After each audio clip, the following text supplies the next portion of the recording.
मैं हूं अंकित अवस्थी और आप है मेरे साथ में डोनाल्ड ट्रंप के विश्व विजय की यात्रा की चर्चा करने।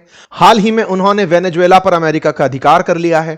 अब उसके बाद में उनके रास्ते थोड़े और आगे बढ़ चले हैं। ट्रंप से जाकर के ही अटलांटिस करके एक मैगजीन है, उसके पत्रकारों ने पूछ लिया कि सर ग्रीनलैंड को लेकर क्या प्लान है। बोले 2 महीने के अंदर अंदर उसका भी कर ही देंगे कुछ ना कुछ। तो 2 महीने के अंदर ग्रीनलैंड भी अब अमेरिका का होगा। वेनेजुएला अमेरिका का हो चुका है, मादुरो से निकलकर आए ही हैं। इतने में पत्रकार ग्रीनलैंड पर पूछ ले तो कहा हाँ हमें ग्रीनलैंड चाहिए और हमें चाहिए तो चाहिए। इस बात पर क्या ग्रीनलैंड की कोई प्रतिक्रिया आई ना। ग्रीनलैंड के जो पीएम है वो बोलते हैं कि साहब हम चाहते हैं कि with respect of international laws बातचीत की जाए, बातचीत के रास्ते खुले हैं, लेकिन इनफ इज इनफ। कोई हमारे साथ ऐसे थोड़ी कर सकता है। अबे तुम तो चुप ही रहो। उस मादुरो के साथ इन्होंने जो किया वो तो तुम देख नहीं पाए। इंटरनेशनल लॉज की तो बात ही नहीं कर पा रहा है। फिर रशिया से पूछा गया कि आप कुछ कहेंगे सर, तो रशिया बोलता है हम इस पर क्लोज मॉनिटर कर रहे हैं। देखिए सबसे बड़ी दिक्कत क्या हुई ना, अमेरिका शक्तिशाली हुआ सो हुआ, लेकिन मुसीबत यह हुई कि यूएसएसआर का पहले पतन होना और रशिया का खुद का यूक्रेन के साथ युद्ध में उलझे रहना। रशिया युद्ध में जब से उलझा हुआ चल रहा है तब से पावर बैलेंस बिगड़ गया है। पहले ऐसा होता था कि अमेरिका जिसके साथ बुली कर रहा होता था उसको बचाने रशिया चला आता था। दोनों पावर गेम को बना के चलते थे। अभी रिवर्स गेम क्या चला गया, उल्टा क्या हो गया कि अमेरिका किसी को बुली कर रहा है तो रशिया अपने आप को सेफ लेकर चल जाता है कि भाई चलो कोई बात नहीं, अपन तो सेफ है ना। डेनमार्क के पीएम खुद निकलकर आते हैं कि साहब इस बात के लिए धमकाना बंद करिए। डेनमार्क के पीएम निकलकर आते हैं, लेकिन ट्रंप उनका मजाक बना लेते हैं। वो कहते हैं कि तुम क्या ही कर पाओगे, रहने दो। डेनमार्क के साथ में क्या कोई जुड़ सकता है? भाई चलो वेनेजुएला के साथ तो कोई नहीं था, लेकिन डेनमार्क के साथ कोई खड़ा हो पाएगा जब ट्रंप ग्रीनलैंड को ले रहे होंगे। तो साफ सबसे बड़ी संभावनाएं जुड़ती हैं यूरोपियन यूनियन से कि 27 देश हैं ये लोग, डेनमार्क समेत, ये सब एक हो जाएंगे। लेकिन ये कोई सैन्य गठबंधन नहीं है, तो ये एक क्यों होंगे? फिर सवाल बनता है कि डेनमार्क के साथ नाटो कंट्रीज खड़े हो जाएंगे। नाटो है क्या? अमेरिका के साथ जुड़े हुए देश। अमेरिका जब खुद ही अपने नाटो अलाई को खा रहा है, ये तो वही वाली बात हो गई कि एक बिच जो है वो अपने बच्चों को खा रही है। तो ऐसे में जब अपने बच्चों को वो खुद ही निगल रहा है तो फिर तो कोई और बचाने उनको कैसे आएगा? तो ऐसे में अमेरिका डेनमार्क के साथ जो भी करेगा, बाकी लोगों में हिम्मत ही नहीं है ना, वो यूनाइट अमेरिका के खिलाफ कैसे होंगे? नाटो तो सरवाइव ही इसीलिए कर रहा है कि अमेरिका हमें बचाएगा। तो डेनमार्क के हाथ में है कुछ भी नहीं, उसे प्यार से ग्रीनलैंड देना होगा। 2 महीने के बाद ग्रीनलैंड अमेरिका का होगा। यह बात अब पूरी तरह से सही है। क्या ये देश कोई पूरी तरह से प्रतिक्रिया नहीं दे पा रहे? नहीं, ये प्रतिक्रियाओं में बस यही बोलते हैं कि नहीं सबको साथ रहना चाहिए, सबसे अस्तित्व से जिए। सर ये जो पुराने नवाब थे, ब्रिटेन जैसे देश, फ्रांस जैसे देश, इनकी कोई प्रतिक्रिया? ये तो अपनी तरफ से बस एक ही बात बोलते रहते हैं कि हम ग्रीनलैंड के साथ खड़े हैं। अरे तुम्हारा खड़े रहने का कोई सेंस नहीं, तुम किसी के साथ नहीं खड़े हो। तुम्हारे ऊपर नजर नहीं गई है, तुम्हारे पास रिसोर्स नहीं है, नहीं अमेरिका तुम पर भी राज करता। जैसे कभी अपन ब्रिटेन के बारे में सुनते थे ना, सूर्योदय से लेकर सूर्यास्त तक के सारे देश ब्रिटेन के थे। आज अमेरिका वो कर रहा है। जो भी सबसे नायाब चीज है, अलाउद्दीन खिलजी हो रखा है, वो ट्रंप के पास होनी चाहिए, अमेरिका के पास होनी चाहिए। अमेरिका उस थॉट के साथ आगे बढ़ रहा है। खैर, ब्रिटेन बोलता है हम क्लियर कर देते हैं, future of Greenland is for Greenland, the kingdom of Denmark.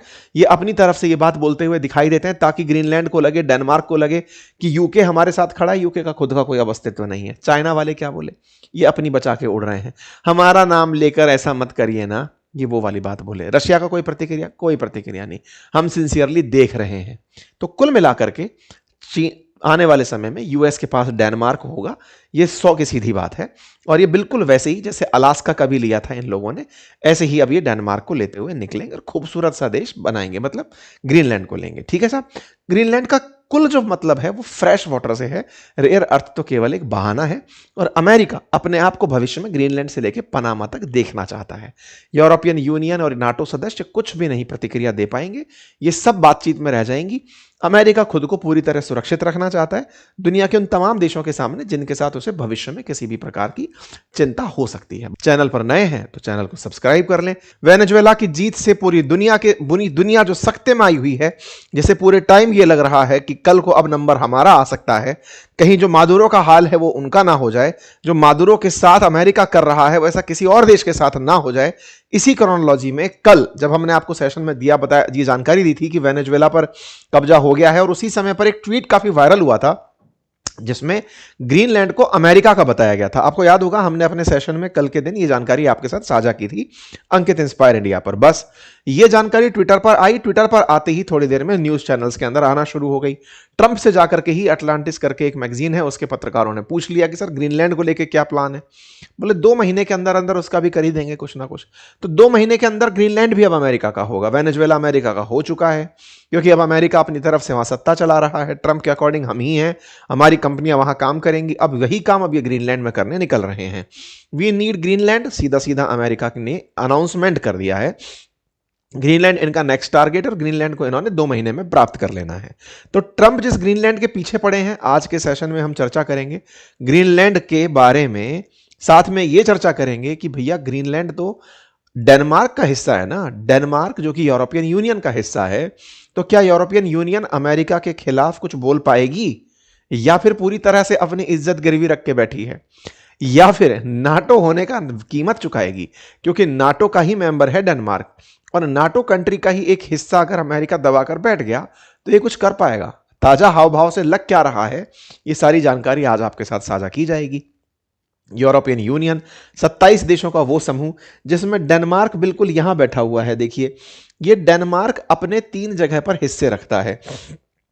आज हम उनके बारे में सब जगह चर्चा करेंगे। इनका तर्क केवल इतना है कि आजकल बेरिंग सी में चीन के और रूस के जहाज बहुत देखे जा रहे हैं, इसलिए हमें लगता है कि अमेरिका की हिफाजत के लिए ग्रीनलैंड हमारे पास होना चाहिए। यह काम कहते हुए इन्होंने द एटलांटिक करके एक मैगजीन है, उसको अपना इंटरव्यू दिया और कहा कि रक्षा के लिहाज से यह हमारा हिस्सा होना चाहिए। ट्रंप अब बिंदास हो चुके हैं, ट्रंप को पूरी तरह का डर खत्म हो चुका है। पूरी दुनिया की प्रतिक्रिया वो जान चुके हैं। कोई देश उनके सामने खड़े होने की हिम्मत नहीं कर रहा है, ना चाइना ना रशिया, किसी के पास कोई प्रतिक्रिया नहीं है। सब अपने अपने स्वार्थ बचाने में लगे हुए हैं। अमेरिका में ट्रंप ने जो स्टैंड ले लिया है, अब उसके सामने शायद ही किसी देश के पास कोई चीज है। यही कारण है कि अपनी ताकत का इस तरह से प्रदर्शन करते हुए ये दिखाई दिए, वो अपने आप में एक लेसन है दुनिया के उन सभी तमाम प्रकार के मूल्यों की बात करने वाले देशों के लिए, जो ये मानते थे कि दुनिया में संप्रभुता नाम की कोई चीज होती है, मेहनत नाम से कोई चीज होती है, सह अस्तित्व जैसा कुछ होता होगा, कोई एग्जिस्टेंस की कोई वैल्यू होती होगी। कोई वैल्यू नहीं है, केवल पावर, पावर डायनेमिक्स और अमेरिका की शक्ति। आप देखिए, Trump gives Denmark 2 months, we will worry about Greenland in 2 months, let's talk about Greenland in 20 days, we need Greenland. ये ट्रंप के ग्रीनलैंड को दिए गए बयान है। और जिस तरह से ये बात कर रहे हैं, ये मजाक बना रहे हैं कि ग्रीनलैंड के हाथ में कुछ नहीं है और डेनमार्क के हाथ में भी कुछ नहीं है। आपको पता है, ये इस तरह से पत्रकारों से बात करते हुए कह रहे हैं कि क्या आपको पता है डेनमार्क ने ग्रीनलैंड की हिफाजत के लिए क्या किया? उसने डेनमार्क ने ग्रीनलैंड की हिफाजत के लिए खर्चा बढ़ा दिया। पता है खर्चे में क्या बढ़ाया? उन्होंने ग्रीनलैंड में एक और डॉक खोल दिया। ट्रंप खुलेआम मजाक ले रहे हैं। किस जगह की बात हो रही है, एक बार मैं आपको मैप में फिर से दिखा दूं। देखिए, ये पूरा की पूरा कॉन्टिनेंट, दुनिया 7 कॉन्टिनेंट में बटी है। ये कॉन्टिनेंट नॉर्थ अमेरिकी कॉन्टिनेंट है। इस नॉर्थ अमेरिकी कॉन्टिनेंट में ये रहा अमेरिका, यूएसए जैसे आप कह रहे हैं। इस यूएसए के ऊपर है कनाडा। कनाडा से और उत्तर की तरफ जब आप चलते हैं तो आपको दिखाई देता है ग्रीनलैंड।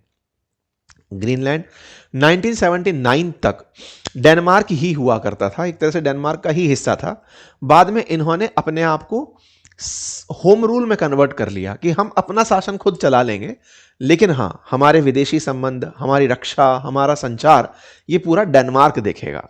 तो कुछ इस तरह से ग्रीनलैंड आज भी डेनमार्क का ही हिस्सा है और इस जगह को डेनमार्क 100% क्लेम करता है। ऐसे में अमेरिका का कहना है कि ये जो ग्रीनलैंड है, आने वाले समय में ये चाइनीज और रशियंस पहुंच जाएंगे, इसलिए हमें यहां पर पहुंचना होगा, हमें इसे अपना बनाना होगा। अमेरिका की रक्षा के लिए यह जगह जरूरी है। ग्रीनलैंड के बारे में जो भी मार्केट में खबर है उसमें कहा जाता है कि यहां पर रेयर अर्थ मिनरल्स बहुत हैं। ट्रंप ने आज कहा कि हमारे पास रेयर अर्थ की कोई कमी नहीं है, हमारे पास भरपूर मात्रा में है सब कुछ, तेल बहुत है, रेयर अर्थ बहुत है, बस ग्रीनलैंड हमें अपनी सुरक्षा के हिसाब से चाहिए। अब ये क्या नया पागलपन है आया है उनके दिमाग में सुरक्षा को लेकर? पागलपन नहीं है, एक बहुत सोची समझी रणनीति है उनकी। देखिए, अमेरिका इस समय तक चिंता में बिल्कुल नहीं है, मतलब उसके पास ऑलरेडी इतनी शक्ति है आज की डेट में कि पूरी दुनिया एक तरफ होकर के भी उससे नहीं लड़ पाएगी। लेकिन ये ऑलरेडी 200 साल आगे की प्लानिंग करके चल रहे हैं कि 100 साल बाद में क्या होगा, 200 साल बाद में क्या होगा। इसका नमूना मैंने कई बार आपको दिया भी है। मैंने आपको क्या बताया था, बांग्लादेश में जो भी हो रहा है वो अमेरिका की आज की चाहत नहीं है। उसे सेंट मार्टिन आइलैंड बांग्लादेश में आज के लिए नहीं चाहिए। एक दिन जब भारत भी मुंह दिखाएगा, भारत के साथ लड़ने के लिए कोई आइलैंड चाहिए होगा, तो उसका डेवलपमेंट आज से करो। तो इसके लिए सेंट मार्टिन आइलैंड उसको बांग्लादेश में चाहिए था। वो इस तरह से बहुत दूर का फ्यूचर देखकर, 100-150 साल बाद का फ्यूचर देख करके आज से निवेश करता हुआ चल रहा है। ठीक है। और उसकी प्लानिंग क्या है? उसकी प्लानिंग है कि अमेरिका अजय कब रहेगा। अमेरिका देखो, इधर की तरफ अलास्का दिखाई दे रहा है, इधर अमेरिका है ही, तो ये अलास्का तो इनका हो ही चुका। कनाडा को ये ऑफर कर चुके हैं कि सुनो हमारा 51वां राज्य बन जाओ। ऊपर की तरफ ग्रीनलैंड, तो ये पूरा अमेरिका की चाहत ये है कि यहां से लेकर यहां तक पूरा अमेरिका हो। ट्रंप ने मैक्सिको के साथ में एक लंबी ऊंचाई की दीवार खींच दी है। मैक्सिको का कोई अमेरिका के सामने अस्तित्व नहीं है। अगर जिद से भी साथ में आना पड़ा तो उसको साथ ले लेगा, लेकिन मैक्सिको ये सही मायने में खुद भी नहीं चाहता, क्योंकि इतनी बेरोजगारी, इतना कम जीवन स्तर, वो विकसित राष्ट्र नहीं है। तो अमेरिका वहां जाकर के अपने आप को नीचे नहीं गिराना चाहता, इसलिए फिलहाल के लिए ये यही रुक भी सकता है। लेकिन हां, ट्रेड रूट में ये पनामा को फोकस कर रहा है कि मैं यहां से पनामा कैनाल पकड़ लूंगा, एक तरीके से कंप्लीट आइसोलेट।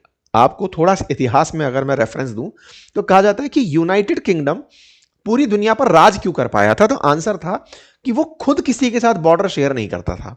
ब्रिटेन जो था वो खुद पानी में डला हुआ था, तो उसका खुद से कोई कलेश था ही नहीं, पड़ोसियों से कोई झगड़ा था ही नहीं। आज भारत जैसे देश जिसको हर पड़ोसी के साथ झगड़ना है, ब्रिटेन को खुद से इतना एडवांटेज था कि किसी से नहीं झगड़ना था। अमेरिका वो एडवांटेज अब खुद के लिए लेके आना चाहता है कि मैं अपने आप में पूरा कॉन्टिनेंट रहूं, पूरी दुनिया के बीच, समुद्रों के बीच में मैं पाया जाऊं, मैं यहां से पूरी दुनिया पर राज करूं, लेकिन किसी के लिए भी मैं रीचेबल ना रहूं। यह अमेरिका का वर्तमान विजन है, जिसको लेकर वो कनाडा को ऑफर मार चुका है और खुद इस तरह से आगे बढ़ने का प्रयास कर रहा है। ठीक है। तो यूएस ग्रीनलैंड से लेकर के पनामा तक पूरे रास्ते को अपना करना चाहता है। यही कारण है कि वो पनामा तक को टारगेट करके आगे बढ़ रहा है। ठीक है साहब। ट्रंप अपने विजन को लेकर के बिल्कुल क्लियर चल रहे हैं। चुनाव के दौरान भी इन्होंने कहा था, चुनाव के जीतते ही इन्होंने कहा था कि हम ग्रीनलैंड को लेंगे। चुनाव के जीतने के बाद अगर आप डेट टू डेट देखते चले जाएं कि हमको ग्रीनलैंड चाहिए, दिसंबर 23 को इन्होंने कहा, दिसंबर 23 2024 को इन्होंने कहा ग्रीनलैंड को पूरी तरह से अपने लिए क्यों जरूरी है यह बताया। 24 दिसंबर को इन्होंने कहा हमें ग्रीनलैंड क्यों चाहिए। इस बात को लेकर इन्होंने डेनमार्क तक को यह कहते हुए धमका दिया कि तुम्हें पूरी तरह से टैरिफ झेलने पड़ सकते हैं। फिर रशिया से पूछा गया कि आप कुछ कहेंगे सर, तो रशिया बोलता है हम इस पर क्लोज मॉनिटर कर रहे हैं। देखिए सबसे बड़ी दिक्कत क्या हुई ना, अमेरिका शक्तिशाली हुआ सो हुआ, लेकिन मुसीबत यह हुई कि यूएसएसआर का पहले पतन होना और रशिया का खुद का यूक्रेन के साथ युद्ध में उलझे रहना। रशिया युद्ध में जब से उलझा हुआ चल रहा है तब से पावर बैलेंस बिगड़ गया है। पहले ऐसा होता था कि अमेरिका जिसके साथ बुली कर रहा होता था उसको बचाने रशिया चला आता था, दोनों पावर गेम को बना के चलते थे। अभी रिवर्स गेम क्या चला गया, उल्टा क्या हो गया कि अमेरिका किसी को बुली कर रहा है तो रशिया अपने आप को सेफ लेकर चल जाता है कि भाई चलो कोई बात नहीं, अपन तो सेफ है ना। चाइना युद्ध करने की स्थिति में फिलहाल है नहीं, क्योंकि उसे पता है अभी उसकी पूरी इकोनॉमी जो है वो एक्सपोर्ट केंद्रित है, और एक्सपोर्ट में अमेरिका और अमेरिका के साथी जो देश हैं वो उसके निकले हुए प्रोडक्ट्स को बड़ी मात्रा में खरीदते हैं।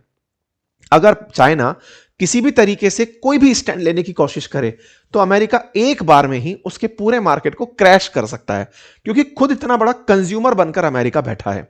अमेरिका ने ऐसा क्या कर रखा है, अमेरिका एक्सपोर्ट भी करता है लेकिन वो टेक्नोलॉजी करता है। टेक्नोलॉजी नेसेसिटी है लोगों की।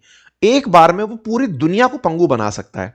एक बार में माइक्रोसॉफ्ट को रोक के, एप्पल को रोक के, मेटा को रोक के, गूगल को रोक के, एआई को रोक करके वो पूरी दुनिया पर कंट्रोल स्थापित कर सकता है। इसीलिए, और अब तो स्टारलिंक के थ्रू उन्होंने पूरी इंटरनेट को कंट्रोल करना शुरू कर दिया है। तो अमेरिका इस दुनिया से ऊपर की एक दुनिया बन चुका है कि भाई सुनो ये दुनिया पर राज करने की जगह है। चाइना इस बात में बार बार बोलता भी आया कि रशिया चाइना के थ्रेट को देकर के आप हमें इस तरह की हरकत मत करो। खैर, इस बीच में इन्होंने वेनेजुएला को ले ही लिया। तेल के भंडार थे, अमेरिका को तेल चाहिए था। उनको साफ पता था कि रशिया हमारे सामने टिक ही इतने दिन तक इसलिए पाया क्योंकि उसके पास तेल है। तो उसके पास तेल है तो हमारे पास भी दुनिया का सबसे ज्यादा तेल होना चाहिए। तो वेनेजुएला को उठाया, मादुरो को उठाया और लेकर के चलेगा। ये खबर आप लोगों ने पिछले 2-3 दिन में काफी बार सुन ली है। कुल जमा अर्थ इतना ही है। बाकी आप लोग इस विषय को कैसे देखते हैं अपनी राय कमेंट बॉक्स में जरूर दें। चैनल पर नए हैं तो चैनल को सब्सक्राइब कर लें। इस विषय पर अपनी राय कमेंट बॉक्स में रखें। बहुत बहुत धन्यवाद।